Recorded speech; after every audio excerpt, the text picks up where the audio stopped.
Halo, saya Dayat dan selamat datang di channel Halo semuanya, saya Emon di channel Sound Smoker. Channel kita dulunya adalah Sound Smoker dan sekarang masih Sound Smoker, tapi namanya Dayat Emon. Ya itu dia, Dayat Emon. Kenapa gue bilang gitu? Karena gue pengen bilang gitu. Itu dia, seperti biasa Emon. Oke, ya balik ke filmnya. Jadi kali ini kita bakal ngebahas sebuah film yang wow. Film apa? Jadi gini, saya basa-basi dikit ya. Sumpah. Jadi banyak titik perubahan dalam hidup terjadi karena titik keberuntungan. Kenapa? Setidaknya itulah yang menjadi bahasan utama dalam film yang mau kita garap kali ini. Judulnya? Match Point. Oh, Scarlett Johansson. Scarlett Johansson. Jadi ya film ini juga diperankan oleh Scarlett Johansson yang wah, jadi kalau kalian pengen tahu film Daya tetapuk loh. lah bentuknya kok ngono coy. Ya, jadi film ini Scarlett Johansson memerankan sebagai orang yang dicolok sana sini. Ya bukan itu sih, mal biarpun dicolok tapi bukan itu intinya. Jadi film ini nyeritain soal seorang pria yang sudah menikah namun tidak puas dan akhirnya menjalin hubungan gelap dengan kakak iparnya sendiri. Bagaimana perasaan Anda kalau Scarlett Johansson adalah kakak ipar Anda? Ya, kalau kayak gitu basa-basi yang bagus. ya udah, langsung aja ke filmnya, Tarian. Kemana? Semangat banget. Film ini dibuka dengan adegan bola tenis yang mengenai net. Dan dalam pertandingan tenis, momen seperti ini adalah momen yang saya nggak ngerti maksudnya apa. Karena dalam momen ini, skill yang diasah bertahun-tahun maupun segudang pengalaman tidak ada gunanya sama sekali. Semuanya bergantung pada sebuah konspirasi alam semesta yang disebut keberuntungan. Beruntung. Bola bisa aja jatuh ke area kita atau ke area lawan. Dan keberuntungan itulah yang menjadi senjata utama bagi karakter utama di film ini. Iya. Karakter utama di film ini bernama Chris, yang adalah seorang mantan atlet tenis profesional. Namun karena merasa kurang jago, ia memilih untuk pindah bekerja sebagai pelatih klub tenis kelas atas di London. Ya, jadi Chris ini digambarkan sebagai seorang pria dengan kehidupan yang biasa-biasa aja, normal. Yang artinya dia harus berusaha keras untuk bisa menghasilkan uang yang banyak.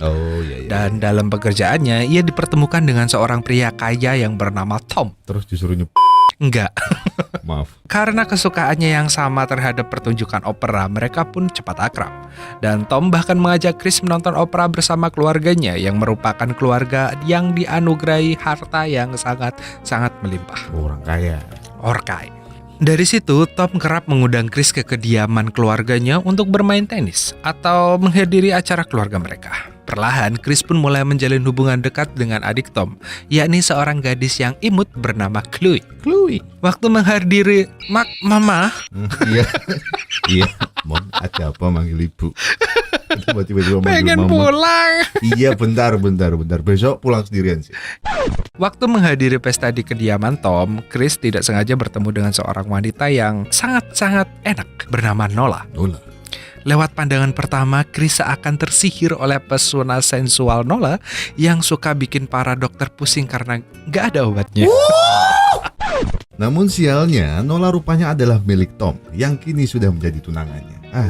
Cenggur deh. Nola sendiri adalah seorang gadis Amerika yang bermimpi menjadi aktris. Namun meskipun sudah mengikuti puluhan audisi, Nola masih belum juga berhasil. Karena berasal dari Amerika dan karena karirnya yang tidak jelas, ibunya Tom yakni Eleanor tidak suka dengan Nola dan tidak merestui hubungannya dengan Tom. Di sisi lain, Chloe amat jatuh cinta pada Chris. Chris pun merespon dengan baik. Ditambah lagi, kedua orang tua Chloe juga suka dengan Chris. Dengan bantuan Chloe, Chris mendapatkan kesempatan untuk bekerja di perusahaan milik ayah Chloe yang bernama Alex.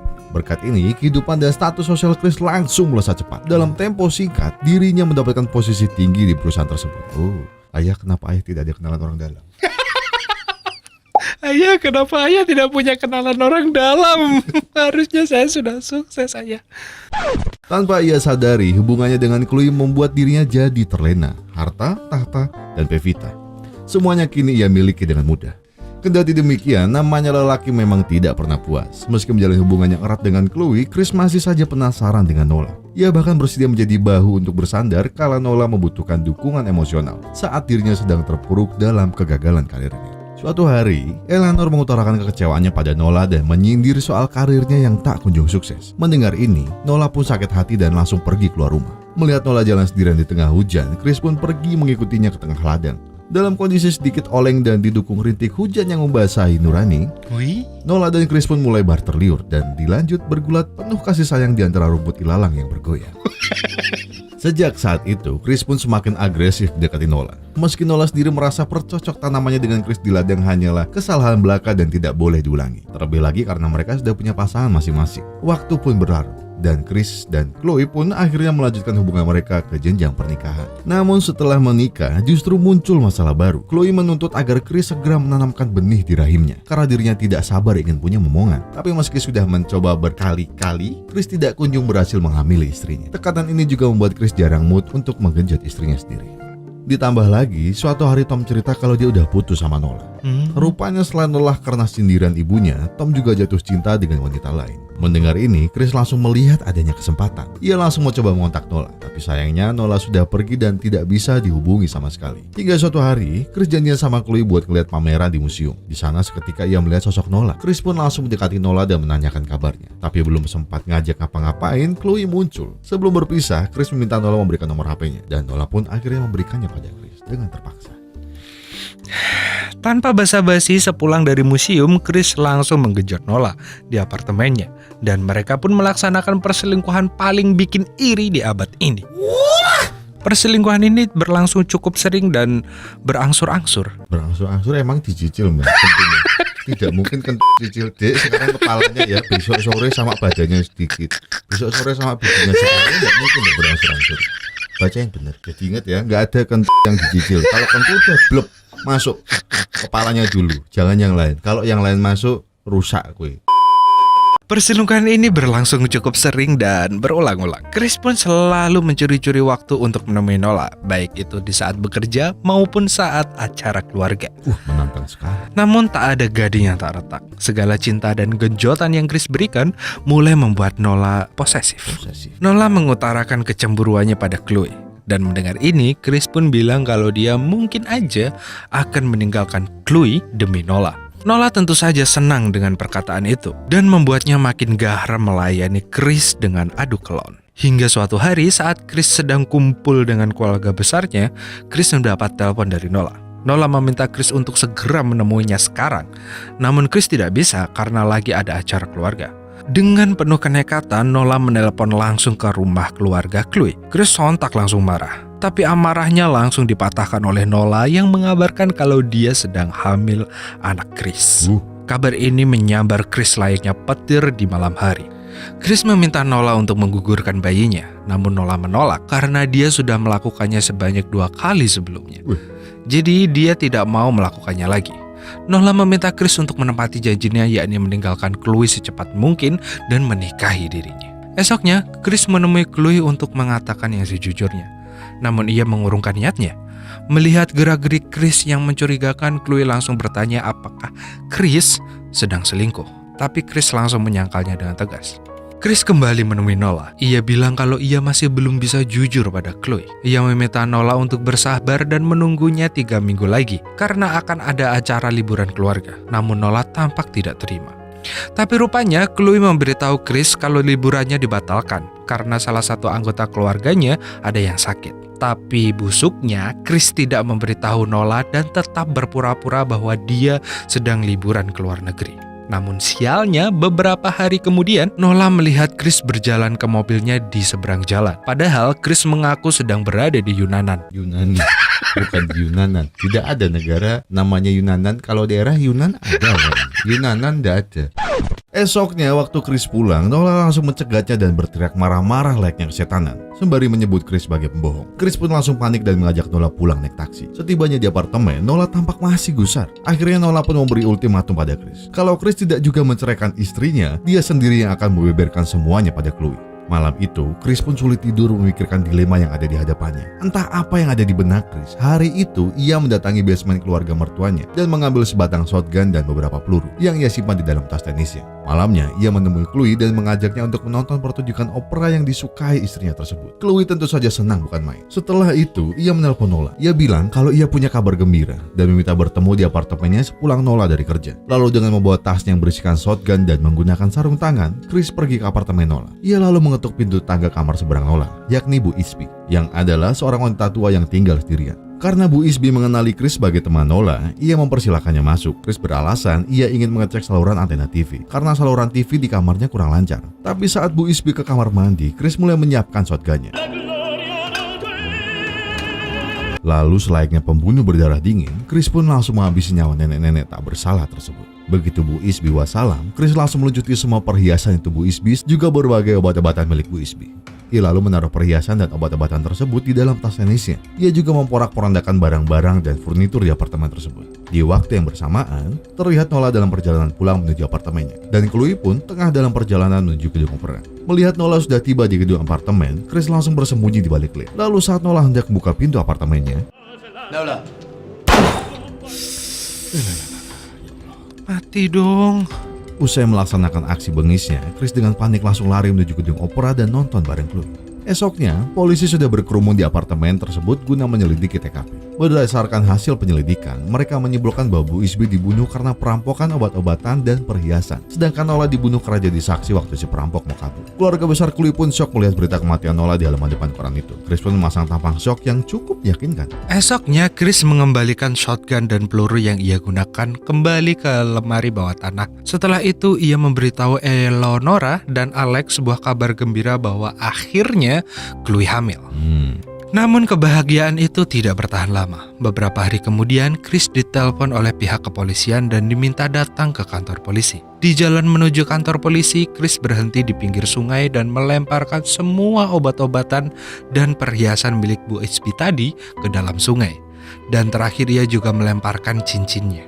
Di kantor polisi, Chris langsung ditanyai mengenai hubungannya dengan Nola. Chris pun mengaku kalau dia kurang akrab dengan Nola dan sudah lama tidak bertemu dengannya. Tapi raut wajah Chris langsung berubah saat detektif Banner menyodorkan buku harian Nola. Rupanya semua hubungannya dengan Chris ditulis secara lengkap dan detail di buku harian Nola tersebut. Karena sudah terpojokkan, Chris pun akhirnya mengakui perselingkuhannya dengan Nola. Namun ia memelas dan memohon kepada para detektif agar merahasiakannya. Ia juga menambahkan bahwa dirinya tak mungkin membunuh Nola. Setelah selesai diinterogasi, Chris pun diperbolehkan pulang. Detektif Daud merasa kalau Chris terlalu polos untuk melakukan pembunuhan. Namun detektif Banner masih merasa curiga dan masih ingin menyelidiki soal pembunuhan ini. Dan malamnya, detektif Banner terbangun dari tidurnya karena memimpikan bahwa Chris lah pelaku pembunuhannya. Esoknya ia langsung menjelaskan teorinya secara runtut ke detektif Daud. Yang sebenarnya teorinya itu benar semua, tapi detektif Daud langsung bilang kalau kasusnya sudah ditutup. Karena rupanya kepolisian baru saja menemukan mayat seorang pecandu narkoba di daerah itu. Dan di kantongnya ditemukan cincin milik Bu Isby. Detektif Banner pun akhirnya ikhlas dan merelakan kasus tersebut ditutup. Dan filmnya tamat. It's so fucking lucky! Oke, jadi bagaimana Emon? Apakah merasa terima dengan endingnya atau tidak? Kagak sama sekali. Gue Kenapa gak enggaknya? ngerasakan sekali. Ya gimana ya, sebenarnya gue merasa terima cuman kagak. Terus kenapa bajunya dilipat sampai? Iya jangan dibahas dong. Sebenarnya karena apa ya, gak mungkin di kehidupan nyata tuh kamu seberuntung itu. Mungkin aja sih, tapi gak 1 banding 1 juta mungkin Tapi kan ada kemungkinan. 1 banding 1 jutanya. Iya sih. Oh maksudnya match point itu adalah Jadi layaknya permainan tenis pas game point, film ini menggantungkan nasib Chris benar-benar di titik akhirnya. Game point itu kan game match point terakhir. poin terakhir. Yakni satu momen yang menentukan apakah Chris akan menang atau kalah. Dan semuanya akhirnya berhasil karena sebuah keberuntungan, yakni soal cincin tersebut yang tadi kita bilang. Ya Jadi itu ya, match point ya. biar kalian ngerti sedikit lah gitu. Hmm. Daripada itu bingung match point artinya apa. Kalau kalian nonton ini secara full, kalian bakal ngerasa Chris ini enggak manusiawi dan egois banget sebagai cowok. Iya. Cuma- egois banget. Cuma kalau saya melihatnya, ya saya sih mendukung Chris. Tapi iya sih, dia apa ya namanya ya? Memperjuangkan apa yang dia pengen sebenarnya. Di lain sisi dia memperjuangkan apa yang sudah dia punya, ya kan? Di lain sisi masih ada egonya yang gede banget, yaitu Nola. Iya. Ya kan sebenarnya dia mau sama adiknya si siapa?